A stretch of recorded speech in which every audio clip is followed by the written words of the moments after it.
మహేష్ బాబు హీరోగా రాజమౌళి దర్శకత్వంలో ఓ భారీ ప్రాజెక్ట్ రూపొందుతుంది.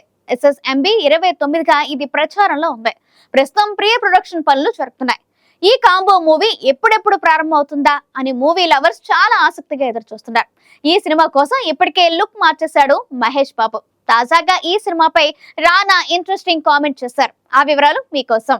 మహేష్ బాబు రాజమౌళి కాంబినేషన్ లో రూపొందనున్న సినిమాపై రానా ఇంట్రెస్టింగ్ కామెంట్స్ చేశారు. ఓ ఇంటర్వ్యూలో పాల్గొన్న రానా ఈ సినిమా అన్ని బారియర్స్ ను బ్రేక్ చేస్తుందన్నారు. హాలీవుడ్ సినిమా అమెరికాలో ఎలా రిలీజ్ అవుతుందో ఈ మూవీ కూడా ఆ రేంజ్ లో విడుదల కావాలని మనస్ఫూర్తిగా కోరుకుంటున్నానని తెలిపారు. తప్పకుండా అది జరుగుతుందని, ఇంతకు ముందు ఇండియన్ సినిమా అంటే వేరే దేశాల వారికి హిందీ చిత్రాలే తెలుసు, ఇతర భాషల్లోనూ ఉంటాయనే సంగతి తెలీదు. ఇప్పుడు మన సినిమాల గురించి మాట్లాడుకుంటున్నారని అన్నారు.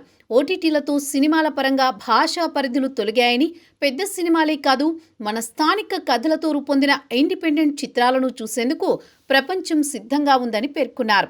ఈ చిత్రంలో RRRలో ఉన్న జంతువుల కంటే ఎక్కువ జంతువులు ఉంటాయని రాజమౌళి ఓ ఈవెంట్లో తెలిపారు. అమెజాన్ అడవుల నేపథ్యంలో సాగే ఈ కథలో పలువురు విదేశీ నటులు కనిపించనున్నారు. భారతీయ భాషలతో పాటు విదేశీ భాషల్లోనూ దీనిని అనువదించనున్నారు. RRR లాంటి గ్లోబల్ హిట్ తర్వాత రాజమౌళి నుండి వస్తున్న సినిమా కావడం, అది కూడా సూపర్ స్టార్ మహేష్ బాబు అవడంతో ఈ సినిమాపై ఓ రేంజ్ లో ఎక్స్పెక్టేషన్స్ ఉన్నాయి. దాంతో ఈ సినిమా ఎప్పుడు లాంచ్ కాబోతోంది, ఎలా ఉండబోతోంది, అసలు కథ ఎలా సాగనుంది, ప్రస్తుతం సినిమా ఏ స్టేజ్ లో ఉంది, ఎప్పుడు మొదలు కావచ్చు వంటి విషయాలు సోషల్ మీడియాలో డిస్కషన్ గా మారాయి. ఈ సినిమా గ్లోబల్ అడ్వెంచర్ థ్రిల్లర్. ప్రపంచవ్యాప్తంగా పలు దేశాల్లో ఈ సినిమా షూటింగ్ నిర్వహించనున్నారు.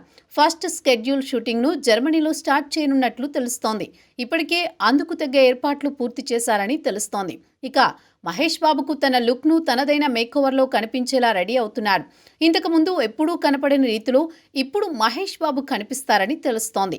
అలాగే ఈ సినిమా పీరియడ్ డ్రామా అని, 18వ శతాబ్దంలో జరిగే కథ అని తెలుస్తోంది. అలాగే ఈ సినిమాలో కథ ఎక్కువ భాగం అడవుల్లో జరుగుతుందని, ఫారెస్ట్ అడ్వెంచర్ అని చెప్తున్నారు.